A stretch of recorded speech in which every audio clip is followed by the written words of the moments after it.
Okay, so Hariram, இப்போ அவங்களுடைய polling department எப்படி இருக்கு? ஃபார் எக்ஸாம்பிள் அபிஷேக் சர்மாவுக்கு ஒரு அதாவது அவுட் சைட் ஆஃப் ஸ்டம்ப் போய் போட்டு அவரை வந்து வெளியில நிற்க வச்சு ஒரு விக்கெட் எடுக்கலாம் அப்படின்னு ஒரு கேம் பிளான் இருக்கு. உள்ள வந்தாலே அவர் போல்ட் ஆயிடுறாரு, உள்ள போட்ட பால் அவருக்கு எடுக்க தெரில, அதாவது ஃபைன் லெக்ல ஆட தெரில அப்படின்னு சொல்லி நிறைய பார்க்குறோம். அப்படி இருக்கும்போது ஒவ்வொருத்தரும் ஸ்கெட்சு போட்டு அபிஷேக் சர்மாவை தூக்கிடுறாங்க. அபிஷேக் சர்மா ஒருவேளை இந்த மேட்ச் ஆடலனா கூட இந்தியாவுடைய பேட்டிங் டிபார்ட்மெண்ட் கம்பேரிட்டிவ்லி ஜிம்பாப்வேவோட நல்லா இருக்கு அப்படின்னு தான் ஒட்டுமொத்த உலகத்தினுடைய பார்வை. அப்படி இருக்கும்போது அவங்களுடைய போலிங் டிபார்ட்மெண்ட் இந்தியாவுக்கு எவ்வளவு சேலஞ்சா இருக்கும்?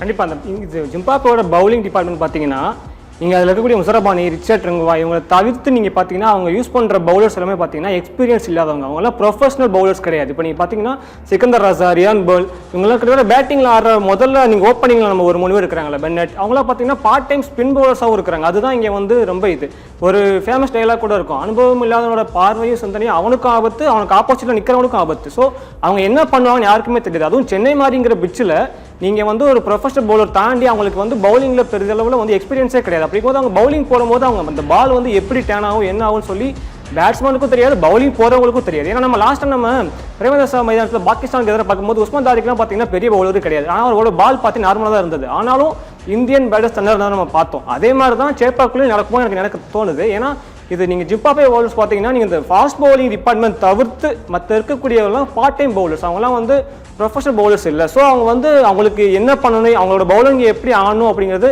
இந்தியன் பிளேயர்ஸ் வந்து அவங்களுக்கு ஓரளவு அவங்க கனெக்ட் ஆகுமா அப்படிங்கிற சந்தேகம் தான். அது மட்டும் இல்லாமல் நம்ம ஜிம்பாப்வே பவுலிங்கில் பார்த்தீங்கன்னா இது ஜிம்பாப்வேவோட இது முக்கிய தூணாக இருந்த பிரெண்டன் மெக்கலம் கிட்டத்தட்ட பேட்டிங்கில் வந்து இது ஜிம்பாப்வே T20 உலகக்கோப்பை முதல் போட்டியில் ஆனதுலேருந்து கிட்டத்தட்ட இப்போ வரைக்கும் அவர் T20 இருந்தார். ஃபர்ஸ்ட் கேம்ல வந்து அவர் இன்ஜுரியாகி வெளியே போயிட்டார். அவருக்கு பதிலாக இங்கிலாந்தை சேர்ந்த சாம் கேரனோட பிரதர் பென் கேரனை வந்து ஜிம்பாப்வே டீமுக்கு எடுத்தாங்க, பவுலிங் எடுத்தாங்க. அவரை வந்து நீங்கள் கடந்த 3 மேட்ச்லையுமே பயன்படுத்தவே இல்லை. நீங்கள் நல்லா பார்த்தீங்கன்னா இது சாம் கேரன் அவங்களோட தம்பியை வந்து ஜிம்பாப்வே டீமுக்கு எடுத்தாங்க, அவரை பயன்படுத்தவே இல்லை இப்போ வரைக்கும்.